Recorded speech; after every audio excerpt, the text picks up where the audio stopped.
Hello everyone. Last class हम लोगों ने एसिडिक स्ट्रेंथ पढ़ा था। ठीक है, एसिडिक स्ट्रेंथ मैंने आप लोगों को एरोमेटिक कंपाउंड्स की सिखाई थी, जिसमें मैंने आप लोगों को कार्बोक्सिलिक एसिड के बारे में बताया था और कार्बोक्सिलिक एसिड में क्या क्या चीज़ें अप्लाई होती है वो बताया था। ठीक है, जिसमें एक ऑर्थो इफेक्ट करके कॉन्सेप्ट था जो हमने पढ़ा था।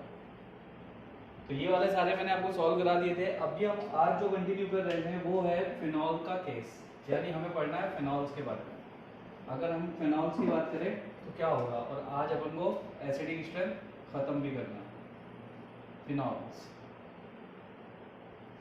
फिनॉल्स क्या होते हैं? बेंजीन रिंग, बेंजीन रिंग को एरोमेटिक रिंग बोला जाता है। उस पे OH लगा, उसे हम फिनॉल बोलते हैं। अब देखो सिंपल सी चीज है, फिनॉल, फिनॉल में कोई EWG लगा हुआ, इलेक्ट्रॉन विड्रॉइंग ग्रुप, किसी भी पोजीशन पर, ऑर्थो, मेटा, पैरा, वो फिनॉल से ज्यादा एसिडिक होगा। K इंक्रीज, इसको फर्स्ट मान लेते हैं तो K1 is greater than K2। और अगर फिनॉल पे कोई ERG लगा हुआ है, यानी इलेक्ट्रॉन रिलीजिंग ग्रुप, तो वो आपका नॉर्मल फिनॉल से कम एसिडिक होगा। यानी कि उस केस में क्या होगा, आपका नॉर्मल फिनॉल ज्यादा एसिडिक होगा, K3। ये तो आपको पता है ना कि यार इलेक्ट्रॉन विड्रॉइंग ग्रुप यानी -I -M, अगर ये किसी एसिड में लगे हैं तो एसिडिक स्ट्रेंथ को बढ़ाते हैं। और ERG मतलब इलेक्ट्रॉन रिलीजिंग ग्रुप, यानी +I प्लस हाइपर कॉन्जुगेशन, ये सब कहीं पे लगा हो, प्लस मेसोमेरिक, तो वो एसिडिक स्ट्रेंथ को कम करते हैं। ये अपन ने लास्ट क्लास में सीख लिया था। तो ये चीज सबसे पहली चीज नोट करो कि फिनॉल के केस में कोई ऑर्थो इफेक्ट नहीं होता। ऑर्थो इफेक्ट सिर्फ और सिर्फ कार्बोक्सिलिक एसिड में होता है। ये बात हम पहले भी देख चुके हैं कि फिनॉल और NH2 ये सब आपके SIR नहीं दिखाते। ठीक है, तो इसमें किसी भी टाइप का ऑर्थो इफेक्ट नहीं होता। कार्बोक्सिलिक एसिड में होता है सिर्फ और सिर्फ ऑर्थो इफेक्ट। उसमें क्या होता है कि ऑर्थो पोजीशन पे चाहे EWG लगा हो चाहे ERG, acidic strength normal carboxylic acid से ज्यादा ही रहती है। जबकि होना क्या चाहिए था कि अगर कोई ERG लगा होता तो उसकी एसिडिक स्ट्रेंथ कम होनी चाहिए थी। जैसे यहाँ पे एक ERG लगा हुआ है, इसकी एसिडिक स्ट्रेंथ कम है। तो ये डिफरेंस है, इसमें कोई ऑर्थो इफेक्ट नहीं होता, ये बात ध्यान में रखना है। ठीक है, बस हमें ग्रुप पहचानने हैं कि ग्रुप कौन से लगे हुए हैं, फिर हमें कंपैरिजन करना है। तो इसमें किसी टाइप का कोई एक्सेप्शन नहीं है, इसमें डायरेक्टली जो हमने पढ़ा है वही लगने वाला है। जैसे पहला मैंने ले लिया नॉर्मल फिनॉल OH, ये फर्स्ट है। सेकेंड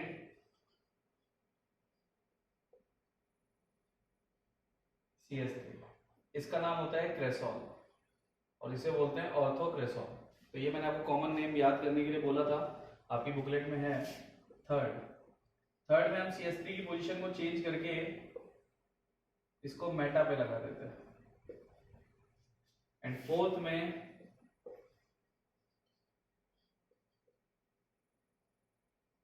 पैरा पे लगा देते हैं। अब ये हमारे पास 4 स्ट्रक्चर है, इन चारों की हमें एसिडिक स्ट्रेंथ कंपेयर करनी है, यानी इन चारों में से कौन सबसे ज्यादा एसिडिक होगा। तो देखो सबसे पहले हम सबके इफेक्ट देख लेते हैं। तो ये क्या है, ये तो फिनॉल है, नॉर्मल फिनॉल है, इस पर कुछ नहीं लगा हुआ, इस पर कोई ग्रुप नहीं लगा हुआ।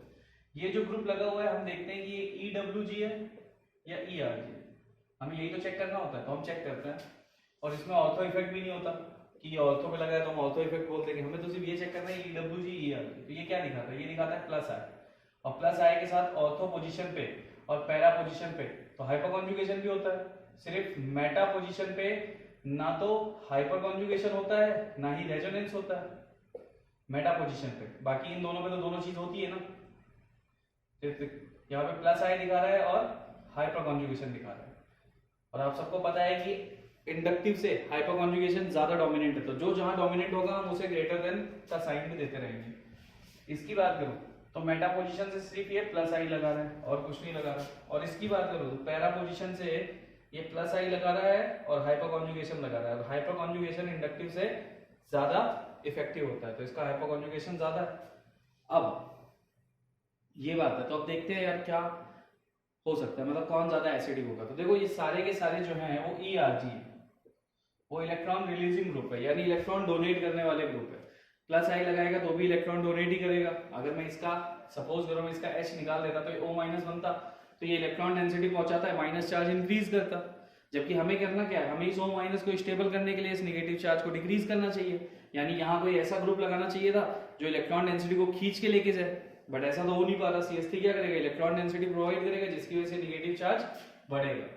तो आप लोग को मैंने पहले भी कहा है, आपको H रिमूव करके अगर कहीं पे दिक्कत जाती है तो H रिमूव करके देखा करो, जैसे तुम H निकाल दोगे वो नेगेटिव चार्ज के फॉर्म में बन जाएगा, वहां से तुम लोग स्टेबिलिटी कंपेयर कर सकते हो, बट अगर यहाँ से चीजें समझ में आ रही तो दिक्कत ही खत्म होगी। तो देखो ये सारे के सारे ERG, इसका मतलब फिनॉल सबसे ज्यादा एसिडिक होने वाला है इन सबसे, ये हमने पहले देख लिया। तो फर्स्ट इज मोर एसिडिक। अब सेकंड, थर्ड, फोर्थ तो देखो यहाँ पे हाइपोकॉन्जुगेशन काम कर रहा है, यहाँ पे भी हाइपोकॉन्जुगेशन काम कर रहा है, दोनों जगह हाइपोकॉन्जुगेशन काम कर रहा है, बट यहाँ पास में है, यहाँ दूर है, यहाँ जस्ट इस पोजीशन पे तो ज्यादा काम करेगा, यहाँ दूर है। तो सेकंड और फोर्थ में आपका क्या होगा, फोर्थ वाला ज्यादा स्टेबल होगा, क्योंकि इसका फिर भी थोड़ा दूर है, लेकिन ये तो बहुत पास से इलेक्ट्रॉन डेंसिटी देना स्टार्ट कर रहा है। लेकिन बात करें थर्ड वाले की, तो थर्ड वाले में सिर्फ प्लस आई लग रहा है, सिर्फ प्लस आई, इसका मतलब ये सिर्फ इलेक्ट्रॉन डेंसिटी दे रहा है और कुछ नहीं। तो इसका मतलब थर्ड वाला इन दोनों से ज्यादा एसिडिक है, फिर आएगा फोर्थ, फिर आएगा सेकंड। तो आपको ऐसे देखना है पावर की, इलेक्ट्रॉन देने की पावर, यानी जो हम बोल रहे हैं कि इलेक्ट्रॉन डेंसिटी देना, खींचना, ये कहाँ से ज्यादा हो रहा है, कहाँ से कम हो रहा है, डिस्टेंस कैसी है, ये सब चीजें जब तुम्हें अच्छे समझ में आ जाएगी ना, तो तुम इसकी एसिडिक स्ट्रेंथ 2 सेकंड में कंपेयर कर लोगे।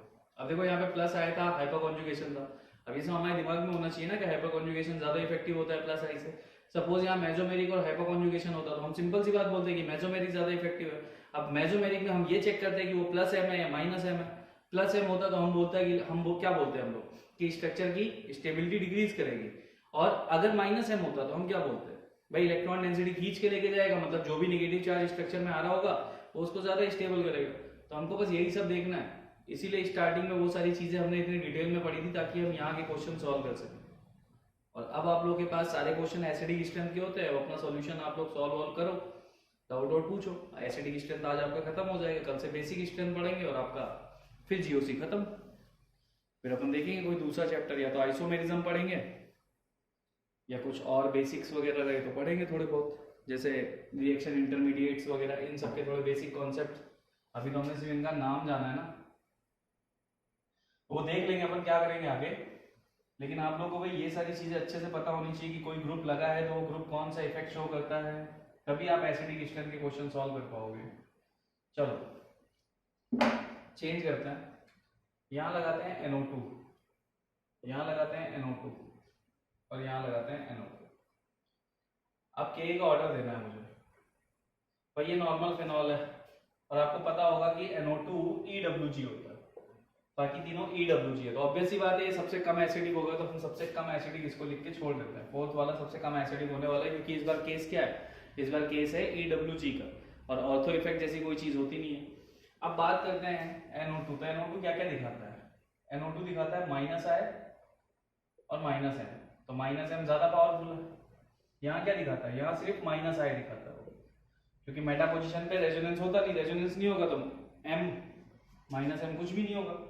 और यहाँ से अच्छा, ये जो मैं बोल रहा हूँ कि मेटा पोजीशन से कुछ नहीं होता, तो यार उसके लिए मेरा बोलने का सिर्फ इतना मतलब है कि तुम जब यहाँ से रेजोनेंस स्टार्ट करोगे तो रेजोनेंस रिंग में रोटेट होगा, लेकिन ऑक्सीजन तक इलेक्ट्रॉन डेंसिटी नहीं पहुंचेगी उस रेजोनेंस के थ्रू। चाहो तो प्रैक्टिस करके देख लेना, अगर मेटा पोजीशन पे लगा हुआ है कोई ग्रुप तो वो पूरे रिंग में रोटेट हो जाएगा, लेकिन जब यहाँ इस पॉइंट पे किसी पॉइंट पे आएगा तो वो ऊपर नहीं जा पाएगा, ऊपर रेजोनेंस कर ही नहीं पाएगा। लेकिन तुम वही चीज यहाँ और यहाँ लगा करोगे तो वो ऊपर भी जाएगा और पूरे रिंग में भी रोटेट करेगा। ये चीज बोलने का मतलब है। यहाँ पे क्या हो रहा है, यहाँ भी माइनस आए और माइनस एम लग रहा है, लेकिन माइनस एम डोमिनेंट। अब माइनस एम एच निकाल दूंगा, ओ माइनस बनेगा, ये इलेक्ट्रॉन डेंसिटी खींचेगा तो ये ज्यादा स्टेबल होगा, तो ये सबसे पास से खींच रहा है, तो इसका मतलब सेकंड वाला सबसे ज्यादा स्टेबल होगा। सेकंड वाले को सबसे ज्यादा स्टेबल बोले क्योंकि माइनस एम सबसे पास से लग रहा है। अब थर्ड और फोर्थ में अब तुम्हारे हिसाब से ये होगा कि ये यहाँ था, ये यहाँ था, तो ये होना चाहिए, बट यार इफेक्ट भी तो देखो, ये सिर्फ माइनस आई दिखा रहा है जबकि ये माइनस एम भी दिखा रहा है और माइनस एम डोमिनेंट है, तो ऑब्वियस सी बात है इलेक्ट्रॉन डेंसिटी ये ज्यादा दे सकता है इसके कंपेयर में। माइनस आई तो ये भी दिखा रहा है, ये भी दिखा रहा है, लेकिन उसके साथ साथ ये माइनस एम भी दिखा रहा है जो कि ये नहीं दिखा रहा, तो फिर कौन आएगा, फिर आएगा आपका फोर्थ, सॉरी फर्स्ट वाला, फिर आएगा आपका थर्ड, फिर आपका वन। ऐसे ऑर्डर चेक करने हैं। अब सिर्फ माइनस आई है तो यहाँ पे एक इफेक्ट ज्यादा है, बट सपोज यहाँ प्लस एम होता, कोई मान लो वहां सिर्फ माइनस आई होता, यहाँ प्लस एम होता, ठीक है, तो उस केस में हम देखते हैं, बट ऐसा कभी नहीं होगा कि ये जनरली होगा, आगे देखेंगे। सब टाइप के एग्जांपल आएंगे, तुम बस धीरे धीरे समझते रहो तुम्हें करना क्या है। तुम्हें ये निकालना आना चाहिए, कंपेयर करना आना चाहिए, बात खत्म। और कार्बोक्सिलिक एसिड रहा तो उसमें एक चीज दिमाग में रख के चलना होगा कि भाई इसमें ऑर्थो इफेक्ट लगता है। चलो एक क्वेश्चन देता हूँ, करो, मैं भी सॉल्व करूंगा, तुम भी करो, बट पहली कोशिश तुम्हारी तरफ से। यहाँ पे अपन लगा देते हैं Cl, Cl, Cl।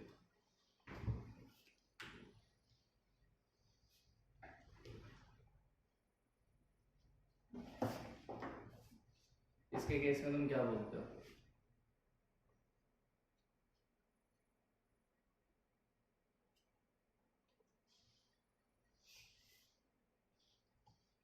चलो देखो, ये माइनस आई दिखाता है, उसके साथ साथ प्लस एम भी दिखाता है, लेकिन in case of halogen minus I is dominant over plus M. ये माइनस आई दिखाता है, सिर्फ माइनस आई दिखाएगा यहाँ से, ये माइनस आई प्लस एम, और प्लस एम के साथ साथ Cl के पास वैकेंट डी भी होता है, Cl के पास वैकेंट डी ऑर्बिटल भी होता है। तो वैकेंट डी ऑर्बिटल होने की वजह से क्या करेगा, ये माइनस एम भी दिखाना स्टार्ट कर देगा, क्योंकि यहाँ पे जब तुम इलेक्ट्रॉन डेंसिटी को रोटेट करोगे तो जैसे ही इलेक्ट्रॉन डेंसिटी में नेगेटिव चार्ज यहाँ पे आएगा, जैसे मैं इसे एक्सप्लेन करने की कोशिश करता हूँ, एच निकाल दिया मैंने, O माइनस बना, इसका रेजोनेंस कराएंगे, ये नीचे आएगा, इन बॉन्ड को अपन ऐसे लेते हैं, ये इधर जाएगा, सेकेंड आरएस क्या बनेगा इसका, सेकेंड आरएस बनेगा double bond O, negative charge ये और ये इधर आएगा, ये इधर जाएगा, और नीचे क्या लगा हुआ है, नीचे लगा हुआ है Cl, नीचे लगा हुआ है Cl, ये इधर आएगा, ये इधर जाएगा, तो थर्ड आरएस क्या बनेगा, थर्ड आरएस बनेगा डबल बॉन्ड, ठीक है, ये यहाँ पे नेगेटिव चार्ज। अब ये नेगेटिव चार्ज और Cl है, तो ये रेजोनेंस एक बार आगे की तरफ मूव कर सकता है, यानी ऐसे भी मूव कर सकता है, लेकिन मैंने आपको बताया था कि वैकेंट डी ऑर्बिटल रेजोनेंस, यानी नेगेटिव चार्ज सिग्मा और वैकेंट डी अगर एडजेसेंट पोजीशन पे हो तो इनके बीच में रेजोनेंस हो सकता है, और रेजोनेंस होगा तो क्या होगा, वैकेंट डी ऑर्बिटल, यानी कि ये नेगेटिव चार्ज Cl पे भी जंप कर सकता है, ठीक है। तो ये चीज आपको ध्यान में रखनी है।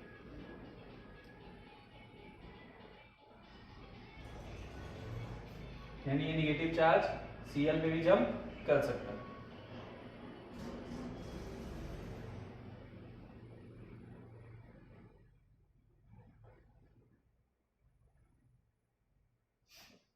तो इसमें वैकेंट डी ऑर्बिटल रेजोनेंस होने की वजह से इसकी एसिडिक स्ट्रेंथ स्पेशली ज्यादा हो जाएगी। तो आपको ये चीज हमेशा याद रखने को, जितने भी कॉन्सेप्ट है सब आपको दिमाग में रख के चलने पड़ेंगे ऑर्गेनिक के लिए। ऑर्गेनिक में ऐसा नहीं कि हम किसी भी चीज को इग्नोर करके आगे बढ़ सकते हैं। जो कॉन्सेप्ट हमने पढ़े हैं सब हमें पता होना चाहिए, सब हमारे दिमाग में होने चाहिए, तभी हमें क्वेश्चन सॉल्व करने हैं, यानी सारे क्राइटेरिया पे चेक करके। वैसे तो इसमें कुछ भी नहीं है, ऐसा कोई कैलकुलेशन नहीं होता, कुछ नहीं होता, लेकिन दिमाग लगाने की बात है तो यार सामने वाला इतना पागल थोड़ी ना है कि तुमको सीधा एक क्वेश्चन दे देगा जिसमें इजी सा एक स्टेप होगा, तुम चेक करोगे आंसर आ जाएगा। थोड़ा तो कॉम्प्लिकेशन लेके आएगा ना, वो कॉम्प्लिकेशन यही होता है, ठीक है। तो यहाँ पे है माइनस है डोमिनेंट ओवर प्लस एम, और माइनस एम भी लग रहा है यहाँ पे, तो इसका मतलब सबसे ज्यादा स्टेबल है 4, के ऑर्डर सबसे ज्यादा 4 का।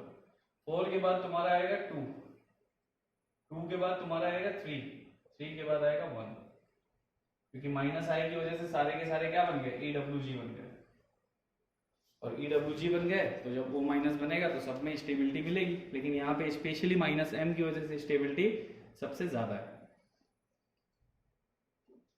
ठीक है। ये चीज ध्यान रखो। चलो इसी क्वेश्चन को थोड़ा सा रिप्लेस करते हैं, यानी हेलोजन दूसरा ले लेते हैं। अब मैं यहाँ पे लगा देता हूँ फ्लोरीन, सपोज मैंने लगा दिया फ्लोरीन। अब फ्लोरीन में यार वैकेंट डी नहीं होता, ठीक है, फ्लोरीन में कोई वैकेंट डी नहीं होता, तो यहाँ लग रहा है माइनस आई डोमिनेंट ओवर प्लस एम, यहाँ सिर्फ माइनस है, और यहाँ पे माइनस आई डोमिनेंट ओवर प्लस एम। तो मेनली तीनों में माइनस आई तो लग ही रहा है, लेकिन 2 में प्लस एम लग रहा है, और प्लस एम डोमिनेंट नहीं है, ये सबसे बड़ी बात है। तो तीनों के माइनस आई से ही कंपेयर होगा, तो तीनों का माइनस आई लग रहा है, इसका माइनस आई, इसका माइनस आई, इसका माइनस आई, तो ऑब्वियस ही बात है डिस्टेंस डिपेंडेंट हो जाएगा, क्योंकि माइनस आई इंडक्टिव इफेक्ट डिस्टेंस पे डिपेंड करता है। तो सबसे कम डिस्टेंस यहाँ दिख रही है, सबसे पास से यहाँ लग रहा है, तो 2 हो जाएगा, फिर 3 हो जाएगा, फिर 4 हो जाएगा, फिर 1 हो जाएगा। लेकिन Cl था, तो Cl के केस में आपका वैकेंट डी ऑर्बिटल होता है। अब देखो F Cl Br I, vacant D सिर्फ यही दिखा पाता है, सिर्फ इसमें होता है वैकेंट डी, तो ये हर केस में स्पेशली ज्यादा स्टेबल माना जाएगा। अगर कहीं पे Cl आएगा और वो रेजोनेंस थोड़ा बहुत भी रेजोनेंस के आसपास होगा, तो हम बोल देंगे कि वैकेंट डी की वजह से उसमें सबसे ज्यादा रेजोनेंस हो सकता है। सबसे ज्यादा RS इसके बनते हैं जहाँ पे Cl होता है, जहाँ पे Cl होता है वहां पे स्पेशली एक RS एक्स्ट्रा बनता है बाकियों से, ये चीज ध्यान रखना, ठीक है। जैसे यहाँ पे देखो, एक बार के लिए थोड़ा सा एक चीज कॉन्सेप्ट से हट के देखो, अगर मैं यहाँ पे F लगा रहा हूं तो ये क्या है, कार्बन 1s2 2s2 2p2, और ये क्या है, फ्लोरीन है 1s2 2s2 2p5 2p5, ठीक है। और जो इसके पास इलेक्ट्रॉन है जब एक्साइटेड स्टेट में जाता है तो किस में जाएगा, हाँ ये 2p में रहेगा, तो यहाँ पे ओवरलैपिंग किसकी होगी, 2p और 2p की।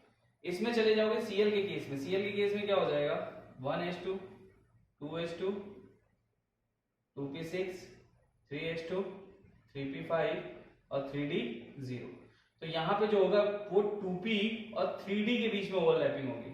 वैसे Br में 4d हो जाएगा, I में 5d हो जाएगा, तो देखो ओवरलैपिंग बहुत ज्यादा गैप में हो रहा है 2p और 3d के बीच में, तो फिर भी हम मान सकते हैं कि 2p और 3d के बीच में पॉसिबल है, यानी Cl के केस में 2p का इलेक्ट्रॉन 3d में जा सकता है, ये पॉसिबल है। लेकिन 2p और 4d डिस्टेंस ज्यादा हो गया, एनर्जी गैप ज्यादा हो गया, ये सब हमने पढ़ा था ओवरलैपिंग के लिए हाइब्रिडाइजेशन के टाइम में, कि ओवरलैपिंग सिर्फ उन एटॉमिक ऑर्बिटल्स के बीच में हो सकती है जिनकी एनर्जी लगभग सेम हो, लाइक 2s 2p की, 2p 2p की, 2p 3s की।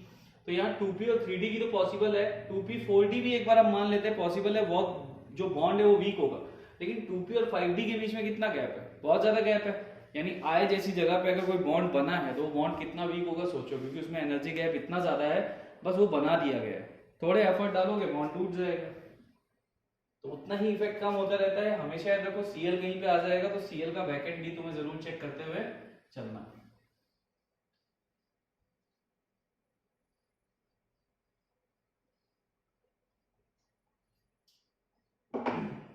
नेक्स्ट अपन लेते हैं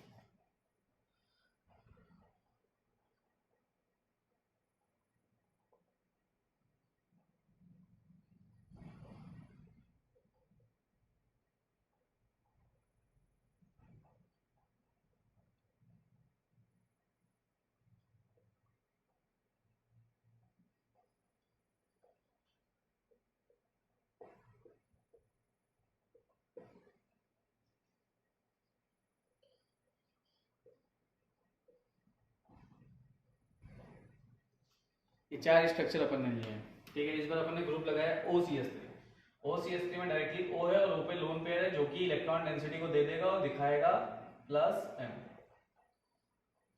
ठीक है।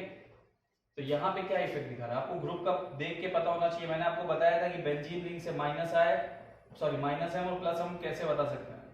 बेंजीन रिंग से मान लो कोई भी डायरेक्टली कनेक्ट है, अगर उस पर लोन पेयर है तो ऑब्वियस सी बात है वो +m दिखाएगा, तो लोन पेयर चेक करना आना चाहिए। बस हम इतना सा देख ले कि उस पर लोन पेयर है मतलब वो +m ही दिखाएगा, या फिर नेगेटिव चार्ज हो तो वो +m दिखाएगा। तो ये दो इजी वे होते हैं जिससे हम डायरेक्टली पता कर सकते हैं कि लगी हुई चीज आपका +m दिखा रहा है या -m, ठीक है। अब सपोज मैंने कुछ लगाया है y और y डायरेक्टली किसी डबल बॉन्ड से कनेक्ट हो रहा है, तो y डायरेक्टली किसी डबल बॉन्ड से कनेक्ट हो रहा है तो बिना सोचे समझे बोल दो कि वो -m दिखाएगा, तो सोचना ही नहीं उस केस में, ठीक है। तो +m दिखाने के लिए डायरेक्टली कनेक्ट होने वाले पे या तो लोन पेयर हो नेगेटिव चार्ज हो तो +m हो जाएगा, और कनेक्ट होने वाले पे डायरेक्टली डबल बॉन्ड हो तो -m हो जाएगा। तो जितने भी -m वाले ग्रुप हैं तुम देख लो, -m वाले में सब पे डायरेक्टली डबल बॉन्ड आ जाता है। तो यहाँ पे ये क्या दिखा रहा है, ये दिखा रहा है O वैसे तो दिखाता है -i और +m, लेकिन हेलोजन के केस में सिर्फ -i डोमिनेट होता है, बाकी हर केस में +m ही होता है। यहाँ पे सिर्फ -i है और यहाँ पे -i plus M, and plus M is dominant over minus है। तो इसका मतलब ये तीनों नहीं, ये दोनों आपके ERG की तरह काम कर रहे हैं। प्लस एम मतलब इलेक्ट्रॉन देने की टेंडेंसी, और ये आपका EWG की तरह है। तो ये अकेला EWG की तरह है, तो K का ऑर्डर क्या हो जाएगा? थर्ड इज मोर एसिडिक, फिर आएगा फर्स्ट, क्योंकि ERG बन गए दोनों, तो फर्स्ट वाला नॉर्मल वाला ज्यादा एसिडिक हो जाएगा।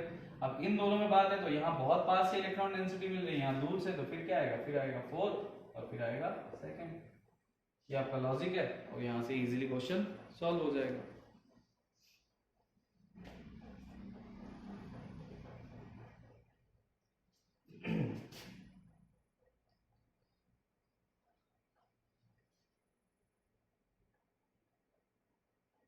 तो इसमें बस जितना सोचोगे और जितना आराम से सोचोगे और जितना सटीक सोचोगे उतना सही आंसर मिलेगा तुम्हें। जल्दबाजी में रहोगे कुछ नहीं मिलने वाला। और भाई देखो, अभी कायदे से पढ़ाई करो, अभी तुम भी फ्लो में आओ, मैं भी आता हूँ फ्लो में, और अपन जल्दी जल्दी ये सारी चीजें खत्म करते हैं और कुछ नया स्टार्ट करते हैं। बहुत दिन हो गया GOC अभी, है ना। एक दो क्लासेस मैंने थोड़ा सा ढिलाई दे दी थी तुम्हें, ठीक है, लेकिन अभी मैं बिल्कुल फ्लो में हूँ, और अभी अपन बहुत जल्दी से और बहुत अच्छे से सारे कोर्स कंप्लीट करेंगे जितना भी है। और इन सब चीज़ों को अच्छे से ऑब्जर्व करो, क्योंकि ये जब वापस आओगे इसके बाद मैं आगे ही बढ़ूंगा, आइसोमेरिज्म वगैरह सारी चीज़ें पढ़ाऊंगा, तो ये सब चीज़ें तुम्हें आनी चाहिए। इस भरोसे मत रहो कि हम मिलेंगे फिर रिवीजन होगा, ये होगा वो होगा। भैया देखो, इन सब चीज़ों को साइड में रख के चलो, टाइम मिलेगा सारी चीज़ें होंगी। लेकिन इसका यहाँ से भी तुम्हें मैंने बोला है, यहाँ से पढ़ रहे हो तुम, डाउट पूछो, तुम्हें कोई दिक्कत होती है तुम डायरेक्ट इंटरेक्शन करो ना, तुम्हें किसने मना किया है? तो कोई भी इस चीज़ को दिमाग में सेट करके मत रखना कि हाँ हम रिवीजन करेंगे ही करेंगे। भाई जैसा टाइम होगा, जैसा शेड्यूल होगा हमारा, हम जरूर करेंगे, लेकिन रिवीजन तभी होगा जब तुम्हें थोड़ा बहुत आता होगा। ऐसा नहीं कि तुम मुंह उठा के चले रिवीजन चाहिए रिवीजन चाहिए, वो मत करना। यहाँ पे लेते हैं अपन NO2, यहाँ लेते हैं CH3, यहाँ लेते हैं OCH3, और यहाँ लेते हैं फ्लोरीन। अब देखो सारे के सारे मैंने ग्रुप चेंज कर दिए, बाकी सब सेम है। हमें क्या करना है, ये नॉर्मल फिनॉल है, ये -I दिखाता है और -M दिखाता है, -M इसका डोमिनेंट है, ये +I दिखाता है और प्लस हाइपोकॉन्जुगेशन दिखाता है, हाइपोकॉन्जुगेशन इसका डोमिनेंट होगा। ये -I दिखाता है और +M दिखाता है, +M इसका डोमिनेंट है। और ये क्या दिखाता है, ये -I दिखाता है और +M दिखाता है, लेकिन हेलोजन है इसलिए इसका -I डोमिनेंट है, ठीक है। ये सारी चीजें हो गई। तो देखो, जिसका जो डोमिनेंट है उसको रखो, बाकी चीजें उड़ा दो। तो भाई यहाँ पे +M डोमिनेंट है, यानी इसको हम सिर्फ +M की तरह सोचेंगे। यहाँ पे -I डोमिनेंट है, इसको हम सिर्फ -I की तरह सोचेंगे। यहाँ हाइपोकॉन्जुगेशन डोमिनेंट है, इसको हम सिर्फ हाइपोकॉन्जुगेशन की तरह सोचेंगे। और ये -M डोमिनेंट है, -M की तरह सोचेंगे, ठीक है। ये भी एक ईजी वे है कि हम डायरेक्टली क्वेश्चन कर सकते हैं। अब माइनस वाले देख लो पहले, तो ये -M लगा रहा है, ये -I लगा रहा है, यानी ये दोनों क्या है, ये दोनों EWG है। तो ऑब्वियस सी बात है इससे ज्यादा एसिडिक होंगे, लेकिन दिक्कत है दोनों में से कौन होगा, तो तुम्हें पता होगा कि -M ज्यादा होगा। तो सेकंड के बाद फिफ्थ के बाद 1, क्योंकि यार देखो ये प्लस है वो भी प्लस है, दोनों क्या है ERG है, तो ERG तो नॉर्मल अल्कोहल से क्या होगा, कम ही होगा। अब कौन आएगा, थर्ड आएगा कि फोर्थ आएगा? तो देखो वहां पे हाइपोकॉन्जुगेशन काम कर रहा है या मेसोमेरिक काम कर रहा है, तो ऑब्वियस सी बात है मेसोमेरिक से ज्यादा स्टेबिलिटी मिलेगी, मेसोमेरिक से ज्यादा अनस्टेबल होगा, और हाइपोकॉन्जुगेशन से कम होगा। तो फिर कौन आएगा, फिर आएगा थर्ड, और सबसे लास्ट में आएगा फोर्थ। ये आ जाएगा ऑर्डर।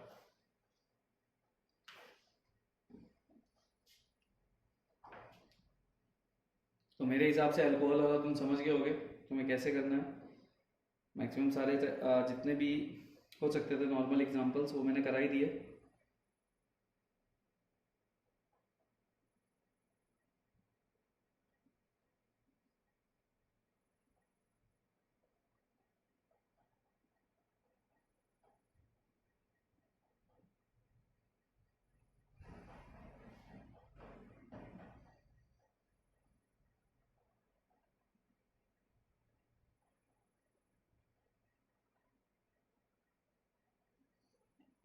चलो एक क्वेश्चन अपन करते हैं, लास्ट क्वेश्चन है अल्कोहल्स पे, फिर इसके बाद मैं तुम्हें इसकी केमिकल प्रॉपर्टीज बता देता थोड़ी सी, और फिर हमारा एसिडिक स्ट्रेंथ खत्म हो जाएगा।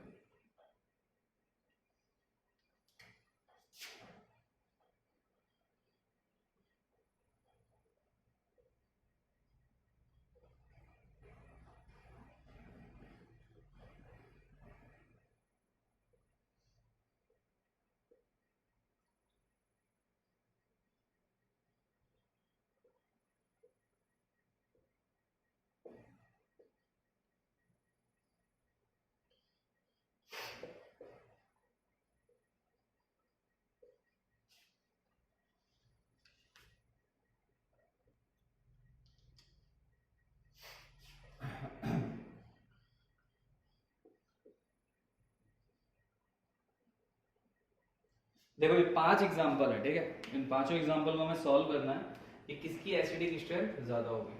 तो हम सबको पता है कि अगर कहीं पे सल्फोनिक एसिड आ जाए, कैसा भी सल्फोनिक एसिड, वो सबसे ज्यादा एसिडिक स्ट्रेंथ कंटेन करेगा और ये ऑर्डर होता है, ठीक है। ये ऑर्डर होता है, सबसे ज्यादा SO3H वाला होगा, ये COOH वाला होगा, फिर OH वाला होगा। देखो इसमें कौन सा है, अब ये दो ग्रुप है, दो ग्रुप में से मेन कौन सा है, COOH है, क्योंकि OH की प्रायोरिटी कम है। यहाँ पे भी COOH है, ठीक है, दोनों ही COOH, दोनों की प्रायोरिटी सेम है। लेकिन यहाँ पे मेन ग्रुप SO3H है, क्योंकि SO3H ज्यादा स्टेबल होता है COOH से। तो इसका मतलब ये स्ट्रक्चर रिवर्स करके दिया गया है, यानी ये वाला पार्ट ऊपर होना चाहिए था, वो वाला नीचे। तो ऐसे कंफ्यूज मत हो जाना कि सब में COOH देख लेना, इसको सब्स्टिट्यूट मान लेना, प्रायोरिटी भी चेक करते रहना। यहाँ पे OH होगा, यहाँ पे भी OH होगा, तो सब K ऑर्डर देना। K ऑर्डर इजीली हम दे सकते हैं थर्ड, क्योंकि थर्ड SO3H है। फिर COOH वाला आएगा, दो COOH और बचते हैं, तो इसका मतलब सेकंड वाला, क्योंकि दोनों COOH है। वैसे भी देखना चाहते हो तो देख लो, SO3H तो सबसे पहली बात आएगा ही आएगा, सल्फोनिक एसिड है, खत्म कर दो। COOH, ये COOH क्या लगाता है, ये लगाता है plus I, sorry minus I and minus M, जिसका माइनस एम डोमिनेंट है। ये COOH क्या लगाता है, माइनस आई और माइनस एम। OH क्या लगाएगा, O के पास होता है माइनस आई और प्लस एम, जिसका प्लस एम डोमिनेंट होता है, ठीक है। SO3H COOH है, ठीक है। अब COOH क्या लगाएगा, यही लगाएगा माइनस आई माइनस एम। तो उसको हमें देखना नहीं, क्योंकि SO3H वाला हर केस में सबसे ज्यादा स्टेबल होता है, इसमें कोई एक्सेप्शन भी नहीं होता। एक्सेप्शन तो COOH और अल्कोहल में तो फिर भी मिलते हैं, लेकिन सल्फोनिक एसिड में आपको कोई एक्सेप्शन नहीं मिलता, है ना। तो ये चीज ध्यान में रखना।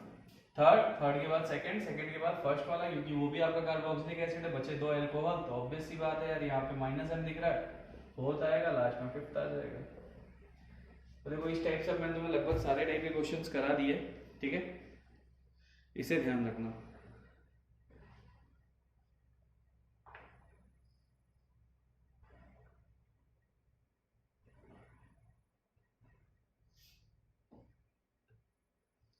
अब देखो OH पे NO2 लगा था, माइनस एम लगा था, उसके बावजूद ये फोर्थ नंबर पे आया, जबकि NO2 सबसे ज्यादा माइनस एम दिखाने वाला ग्रुप है। तो OH रहेगा तो हमेशा आपका सबसे कम एसिडिटी रहेगा, लेकिन इसमें एक एक्सेप्शन है, जिसका नाम होता है पिक्रिक एसिड। पिक्रिक एसिड क्या होता है, देखो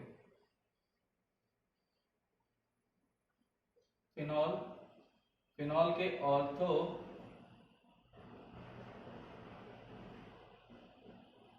और पैरा पोजीशन पे NO2 ग्रुप हो, अगर ये कंपाउंड तुम्हारे सामने है तो ये फिर ज्यादा एसिडिक हो जाएगा। तीन अल्कोहल पे अगर 3 NO2 लगे हों तो ये सबसे ज्यादा एसिडिक होगा, ये चीज ध्यान रख लेना, ठीक है। तो ये इन सबका एक्सेप्शन बन जाता है, इस चीज को याद रखना, picric acid is a exception.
ठीक है, तो ये आपका अल्कोहल वाला पार्ट भी हो गया, यानी एसिडिक स्ट्रेंथ अब आपके सामने किसी भी टाइप की आएगी, आप इजीली कंपेयर करके दे दो।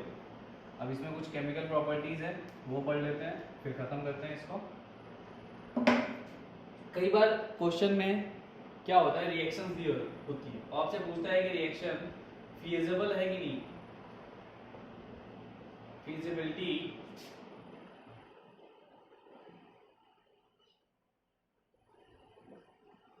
ऑफ रिएक्शन, यानी कोई रिएक्शन गिवन है वो फीजिबल है कि नहीं। फीजिबल का मतलब है पॉसिबल है कि नहीं है।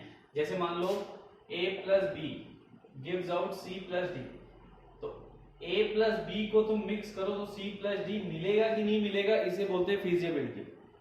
यानी मान लो a प्लस बी को हमने मिक्स किया तो a प्लस बी को मिक्स करने का c प्लस डी मिलता है, बट हो सकता है a प्लस बी कोई ऐसा सब्सटेंस जिससे c प्लस डी ना मिलता हो। तो ऐसा थोड़ी ना कि हर बार हम किसी भी दो सब्सटेंस को मिला देंगे तो हमको c प्लस डी मिल जाएगा। तो जिससे मिलेगा उसमें हम बोलेंगे रिएक्शन फीजिबल है, रिएक्शन फॉरवर्ड डायरेक्शन में जाएगी, इसका फॉर्मेशन करेगी। लेकिन जिससे नहीं मिलेगा हम क्या बोलेंगे, नॉट फीजिबल, रिएक्शन पॉसिबल ही नहीं है, हो ही नहीं सकती। तो वही चीज हमें यहाँ पे बताना है, ठीक है। अब उसके लिए मैं आपको बता दूंगा कैसे बताया जाए। जैसे मान लो मैंने एक रिएक्शन ली HCOOH plus CH3COO Na gives out CH3COOH plus HCOONA।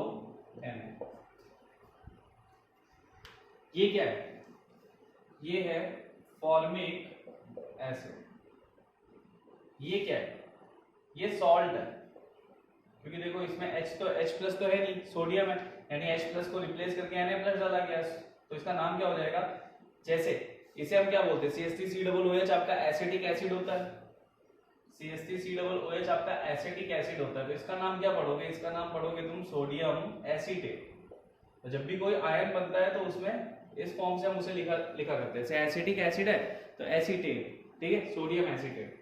ये क्या है, ये आपका एसिटिक एसिड है, और ये क्या आपका फिर से सॉल्ट बन रहा है, ठीक है, सोडियम फॉर्मेट, फॉर्मिक एसिड था फॉर्मेट हो जाएगा। अब ये रिएक्शन फेजिबल है कि नहीं है, इस टाइप से क्वेश्चन आएगा। तो देखो यार इसमें दो टाइप के एसिड है, इसको मैं बोल देता हूँ ये है एसिड 1, यानी एक तो ये एसिड है और दूसरा ये एसिड है, बाकी दो तो सॉल्ट है ना। और आपको एसिडिक स्ट्रेंथ कंपेयर करना पता है, तो अगर ऐसी कोई रिएक्शन दी जाए तो रिएक्शन फीजिबल तभी होगी जब आपका acid 1 is more acidic then acid 2। यानी रिएक्टेंट वाला एसिड अगर ज्यादा एसिडिक निकला तो ही रिएक्शन फीजिबल होगी, यानी प्रोडक्ट वाले एसिड से रिएक्टेंट वाले एसिड को ज्यादा एसिडिक होना पड़ेगा तो ही रिएक्शन फीजिबल होगी, वरना रिएक्शन फीजिबल नहीं होगी। अब आप सब जानते हो कि फॉर्मिक एसिड COOH का एक्सेप्शन है और ये सबसे ज्यादा एसिडिक होता है। इसका मतलब रिएक्टेंट वाला स्ट्रॉन्ग एसिड है और ये वीक एसिड है। तो प्रोडक्ट में वीक एसिड है, रिएक्टेंट में स्ट्रॉन्ग एसिड है, यानी रिएक्शन फीजिबल होगी। तो ये इस टाइप से हम इसे देखते हैं, ठीक है। चलो दूसरा एग्जांपल लेते हैं। अब जैसे H2SO4 आ जाए कोई भी आ जाए, तो एक H2SO4 जैसे आ गया तो रिएक्टेंट में H2SO4 है तो प्रोडक्ट में कुछ और होगा, तो H2SO4 को प्रोडक्ट वाले से कंपेयर कर लेना, तो मैं अपने आप पता चल जाएगा। जैसे मान लो मैंने लिया बेंजोइक एसिड और उसके साथ लिया सोडियम फॉर्मेट,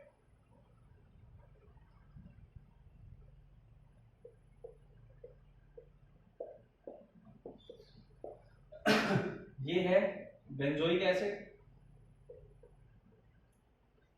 इसमें Na है मतलब ये सॉल्ट है, इसमें भी Na दिख रहा है मतलब सॉल्ट है, हाइड्रोजन दिख ही नहीं रहा, इसमें तो सारे हाइड्रोजन ही है, इसका मतलब ये है फॉर्मिक एसिड। ये रिएक्टेंट का एसिड है, ये प्रोडक्ट का एसिड है, दो ही एसिड है, दोनों कंपेयर करना है। तो यहाँ पे क्या है, फॉर्मिक एक्सेप्शनली ज्यादा एसिडिक होता है, तो formic acid is stronger acidic या मोर एसिडिक देन बेंजोइक, यही हो जाएगा। तो रिएक्टेंट वाला अगर एसिड तुम्हारा वीक एसिड है और प्रोडक्ट वाला तुम्हारा ज्यादा स्ट्रॉन्ग एसिड है तो रिएक्शन फीजिबल नहीं होगी, क्योंकि मैंने तभी बताया कि रिएक्टेंट वाले एसिड को तुम्हारे ज्यादा स्ट्रॉन्ग होना पड़ेगा, तो ये रिएक्शन फेजिबल नहीं है। यानी कि अगर तुम इन दोनों चीजों को मिक्स करोगे तो ये दोनों प्रोडक्ट नहीं मिलेंगे। हाँ, रिवर्स कर दो, सेम रिएक्शन को तुम रिवर्स कर दो, जैसे मैं इसी एग्जांपल को रिवर्स करता हूँ, ये तो इस डायरेक्शन में था तो रिएक्शन फेजिबल नहीं है। अब हम इसको रिवर्स करके देखते हैं, तो रिवर्स करूंगा तो क्या होगा, रिवर्स करने में मेरे पास एसिड है, फॉर्मिक एसिड आ गया रिएक्टेंट में, उसके साथ बन रहा है सोडियम बेंजोएट, ठीक है, फिर HCOONA और यहाँ पे है बेंजोइक एसिड। अब ये है फॉर्मिक, ये बेंजोइक है, रिएक्टेंट वाला जो आपका रिएक्टेंट साइड पे वो स्ट्रॉन्ग एसिड है और जो प्रोडक्ट साइड पे वीक एसिड है, इसका मतलब रिएक्शन फेजेबल होगी। तो इस टाइप के क्वेश्चन आपसे पूछे जाते हैं। तो इन चीज़ों को आप लोग ध्यान रखो कि इस टाइप के क्वेश्चंस आते हैं तो आपको क्या करना है, आपको सिर्फ ये देखना है कि जो रिएक्शन जो मतलब आपका एसिड रिएक्टेंट साइड पे वो ज़्यादा एसिडिक है या प्रोडक्ट साइड पे वो ज़्यादा एसिडिक है। इतना अगर आपको पता होगा तो आप इजीली आंसर दे सकते हो।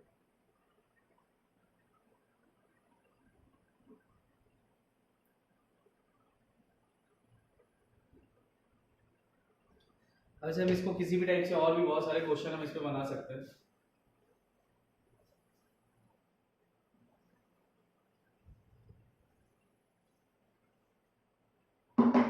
जैसे मान लो मैं ले लूँ CH3COOH या फिर CH2ClCOOH plus HCOONA gives out CH2ClCOONA plus HCOOH।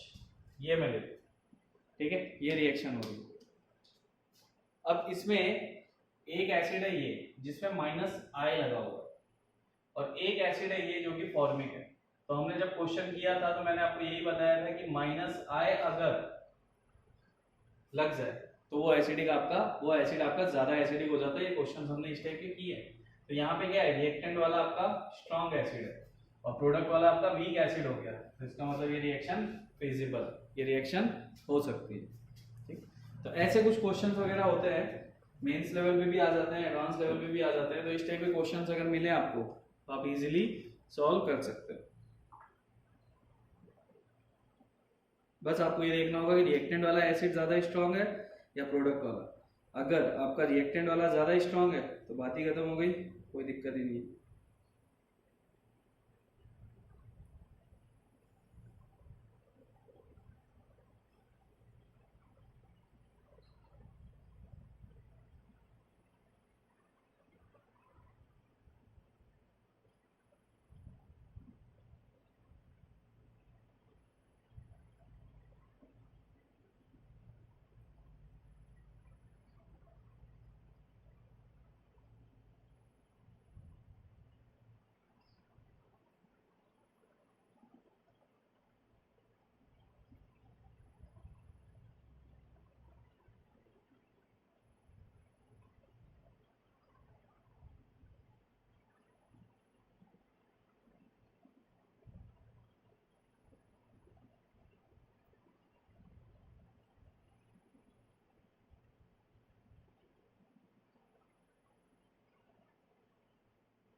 भाई इस टाइप के कोई भी क्वेश्चन आए तो आपको सिर्फ इतना सा करना है कि रिएक्टेंट और प्रोडक्ट वाले को आपस में कंपेयर करना है। कंपेयर करके ये देखना है कि रिएक्टेंट वाला ज्यादा स्ट्रॉन्ग एसिड है या प्रोडक्ट वाला। अगर रिएक्टेंट वाला ज्यादा स्ट्रॉन्ग एसिड है तो बिना सोचे समझे आपको टिक कर देना है कि भाई ये रिएक्शन फिजिबल। चलिए नेक्स्ट केमिकल प्रॉपर्टी में अपन बात करते हैं, reaction with sodium bicarbonate NaHCO3। ये रिएक्शंस भी एसिड के साथ पूछी जाती हैं। जैसे मैंने एसिड लिया कार्बोक्सिलिक एसिड, उसकी रिएक्शन कराई NaHCO3 के साथ, तो प्रोडक्ट में हमें मिलता है कार्बोनिक एसिड। पहले ये तो याद कर लो, कार्बोनिक एसिड का फॉर्मूला होता है H2CO3। कार्बोनिक एसिड ब्रेक होता है तो देता है H2O plus CO2, यानी ये रिएक्शंस CO2 गैस देती हैं। ठीक है, और कोई भी एसिड अगर तुम NaHCO3 के साथ रिएक्ट कराओगे तो उससे तुम्हें मिलेगा कार्बोनिक एसिड। इसका नाम होता है कार्बोनिक एसिड, जो कि एक वीक एसिड होता है और कार्बोनिक एसिड को ब्रेक करने में CO2 गैस मिलती है। ठीक है, और दूसरा जो प्रोडक्ट मिलेगा वो क्या मिलेगा, तो देखो यहाँ से एक H गया और यहाँ से क्या गया HCO3 गया, तो क्या बन गया H2CO3। बचा क्या, जो बचा उसको एज इट इज लगा दो, Na बचा Na को लगा दो। तो ये रिएक्शन फिजिबल है कि नहीं है ये देखना पड़ता है। तो इस टाइप की रिएक्शन के फिजिबल होने के लिए यहाँ जो एसिड तुमने लिया है, जिसकी रिएक्शन तुम NaHCO3 के साथ करा रहे हो, वो स्ट्रॉन्ग एसिड होना चाहिए compare to carbonic acid. Carbonic acid की Ka वैल्यू 6.5 के समथिंग होती है, ठीक है, इससे ज्यादा एसिडिक होना चाहिए। तो कार्बोनिक एसिड से अगर मैं बात करूं H2CO3, तो देखो यार इससे ज्यादा एसिडिक होते हैं। मैं यहाँ पे एक ऑर्डर टाइप का लिख देता हूँ, कॉपी के टॉप पे लिख लेना। इससे सल्फोनिक एसिड ज्यादा एसिडिक होगा, ठीक है, तुम्हारा COOH भी ज्यादा एसिडिक हो जाएगा, अल्कोहल तुम्हारा कम एसिडिक होगा इससे। ये चीज तुम ध्यान रखना। बाकी जो नॉर्मल ट्रेंड है, वैल्यूज मैंने लिखवाई है, वैल्यूज से कंपेयर कर लेना। इसकी वैल्यू मैंने तुम्हें अभी लिखवा के दे दी, तो ये चीज ध्यान रखना। तो ये बेंजोइक एसिड है, बेंजोइक एसिड उससे ज्यादा एसिडिक होगा। चलो दूसरा एग्जांपल लेते हैं और देखते हैं तुम्हें समझ में आया कि नहीं आया। फिनॉल, फिनॉल की रिएक्शन अगर मैं कराऊं तो क्या ये रिएक्शन पॉसिबल होगी, क्या रिएक्शन फिजिबल है तुम्हारे अकॉर्डिंग? अगर मैं तुमसे पूछ रहा हूँ ये चीज़ कि भाई मैंने फिनॉल ले लिया उसकी जगह, तो क्या ये रिएक्शन पॉसिबल है, क्या मतलब हो जाएगी क्या? तो तुम्हारा आंसर होगा नहीं, ये नहीं होगी, क्योंकि ये वीक एसिड है, अल्कोहल है, और अल्कोहल इससे इसकी जो पीके वैल्यू होती है, सॉरी पीके वैल्यू नहीं, पीके वैल्यू 10 से ऊपर होती है, 10 के आसपास होती है, और उसकी 6.5 है, तो ऑब्वियस सी बात है वो ज़्यादा एसिडिक है। अब कार्बोनिक एसिड अगर ज़्यादा एसिडिक है तो रिएक्शन हो ही नहीं पाएगी। मैं यहाँ पे SO3H लगा दूँ और फिर पूछूँ कि रिएक्शन पॉसिबल है कि नहीं है, फिर तुम्हारा आंसर क्या होगा?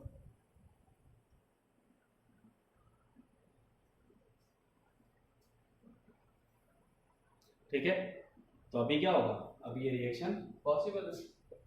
यहाँ पे प्रोडक्ट क्या बनेगा, यहाँ प्रोडक्ट बनेगा SO3N, यानी यहाँ से H और यहाँ से HCO3 रिमूव हो जाएगा, जो भी बचा हुआ उसको ऐड कर देना, ये रिएक्शन हो जाएगी। अगर रिएक्शन मान लो हाफ दी हुई हो तो फिर कंपेयर कर सकते हो तुम। लेकिन किसी भी एसिड की रिएक्शन अगर तुम सोडियम बाइकार्बोनेट से कराओगे तो वहां पे तुम्हें प्रोडक्ट में कार्बोनिक एसिड ही मिलेगा।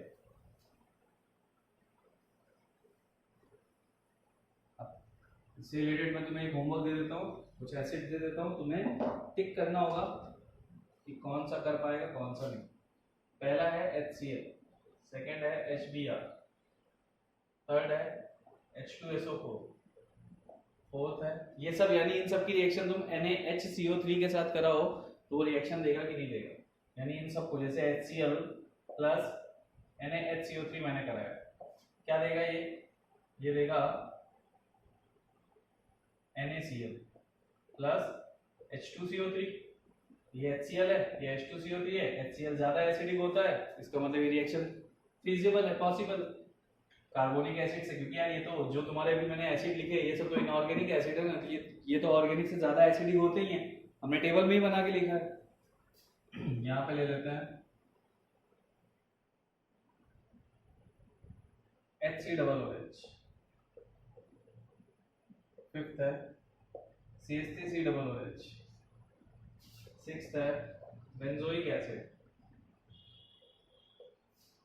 सेवेंथ है CH3SO3H, 8 है वाटर, 9th है CH3OH, 10th है CH3 CH2 CH3OH, 11 है CCCCOH। ठीक है, ये 11 है, इन 11 के साथ रिएक्शन करवानी है तुम्हें, किसकी?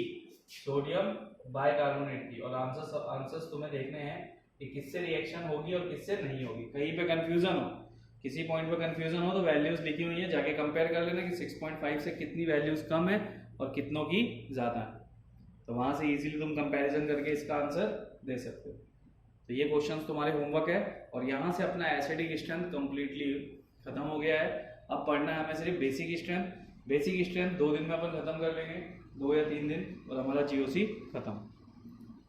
फिर अपन चलेंगे किसी नेक्स्ट टॉपिक की तरफ। तब तक भाई आप लोग देखो अपनी बुकलेट वगैरह सॉल्व करो। आप लोगों के पास अभी तक ये मुद्दा था कि सर हमारे एसिडिक स्ट्रेन के ज़्यादा क्वेश्चन है, अब तो एसिडिक स्ट्रेन पढ़ा दिया है, बेसिक पढ़ा दूंगा, बेसिक के क्वेश्चन छोड़ देना, लेकिन एसिडिक स्ट्रेन के क्वेश्चन आपकी बुकलेट से सॉल्व करो, डाउट्स वगैरह पूछते रहो।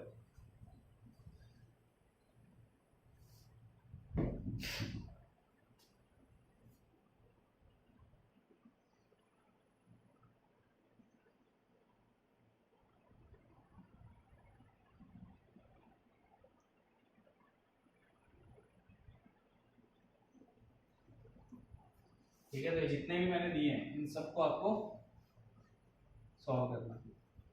और वो जो अभी इससे पहले मैंने कराया था, भाई रिएक्शन फिजिबल है कि नहीं है, तो ये सारे क्वेश्चन यही लेवल में पूछे जाते हैं, इन्हें अच्छे से सॉल्व कर दो। चलिए बाय बाय, टेक केयर।